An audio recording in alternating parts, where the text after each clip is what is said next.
Fala galerinha, tudo bom com vocês? Aqui é o professor Eduardo e seja bem-vindo a mais uma aula de filosofia. O tema que nós vamos abordar hoje é filosofia política. Lembrando que como nossa aula aqui é gravada, vocês podem sempre estar voltando o vídeo quando não conseguir entender alguma coisa. Aproveitando também, vocês podem sempre pesquisar no Google, caso tenha alguma dúvida com algum termo ou alguma palavra. E podem também estar me procurando no WhatsApp para tirar qualquer outra dúvida que tenha ficado pendente. Certinho? Então, se acomodem em seus lugares e boa aula. Filosofia política é uma vertente da filosofia cujo objetivo é estudar as questões a respeito da convivência entre o ser humano e as relações de poder. Também analisa temas a respeito da natureza do Estado, do governo, da justiça, da liberdade e do pluralismo. A política da filosofia deve ser entendida num sentido amplo, que envolva as relações entre os habitantes de uma comunidade e seus governantes, e não apenas como sinônimo de partidos políticos. A filosofia política ocidental surgiu na Grécia Antiga e dizia a respeito sobre a convivência dos habitantes dentro das cidades-estados gregas. Estas eram independentes e muitas vezes rivais entre si. Tais cidades contemplavam as mais variadas formas de organização política, como aristocracia, democracia, monarquia, oligarquia e até a tirania. À medida que as cidades foram crescendo, o termo política passou a ser aplicado a todas as esferas onde o poder estava envolvido. Assim, no sentido amplo, existe política desde aqueles que habitam aldeias, como aqueles que moram em estados nacionais. A palavra política deriva de políticos, que é uma palavra grega que quer dizer algo relacionado com os grupos sociais que integram a polis. E a polis quer dizer cidade.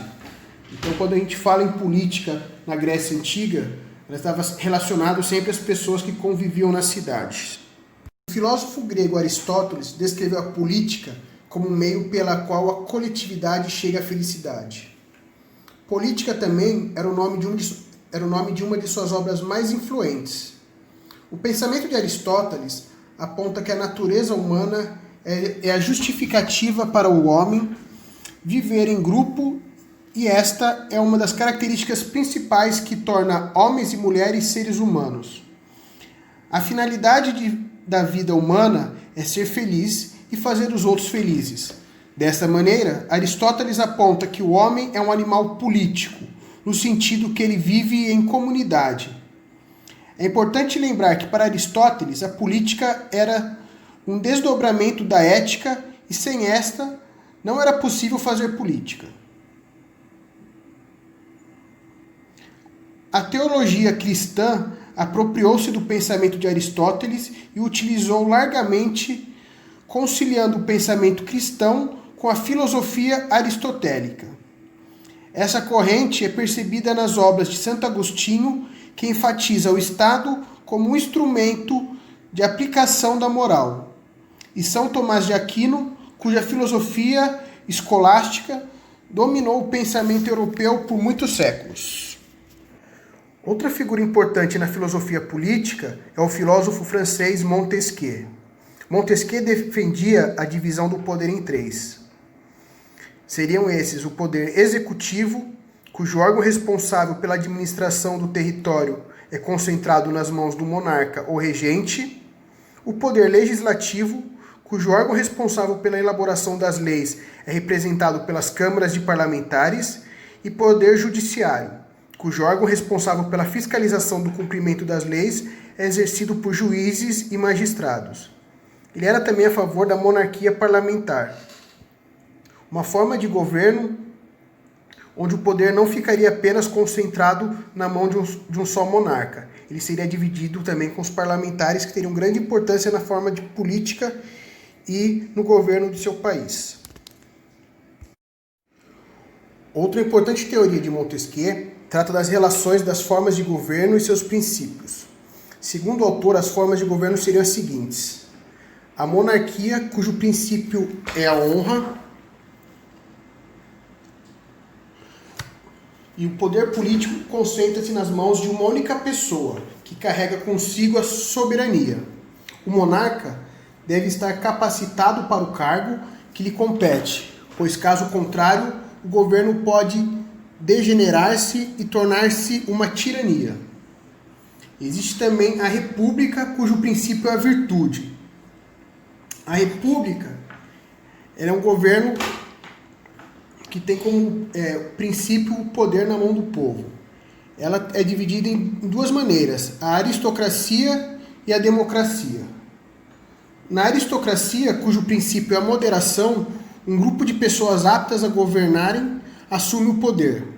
Caso o governo seja injusto e não represente o povo, a tendência é que ele se corrompa, tornando-se uma oligarquia. Na democracia, cujo princípio é a virtude, na democracia cujo princípio é o patriotismo, quando o corpo de cidadãos reúne-se para distribuir entre si o poder político, nós a construímos. No entanto, é necessário observar os rumos que esse governo toma, pois a sua degeneração leva à demagogia, em que representantes políticos têm um governo que beneficia certa parte da população e esquece-se de outra parte. E por último, nós temos aqui o despotismo, cujo o princípio é o medo. Quando o monarca se corrompe, passa por cima das leis e ignora a Constituição, temos um regime despótico. Tocando nesse assunto, podemos aqui ver que Montesquieu atribuiu mais algumas classificações dessas formas de governo, que seria a divisão entre formas puras e impuras. Conforme eu havia dito, dependendo da forma com que a democracia, a aristocracia ela é regida, ela pode se tornar outras coisas. Então, as formas puras seríamos a monarquia, que seria o governo de um só, cujo princípio é a honra, que teria como seu contraponto a forma impura, a tirania, que seria a corrupção do monarca. Da forma pura da aristocracia, que seria o governo de vários, ela teria como seu contraponto a forma da oligarquia, que seria a corrupção da aristocracia.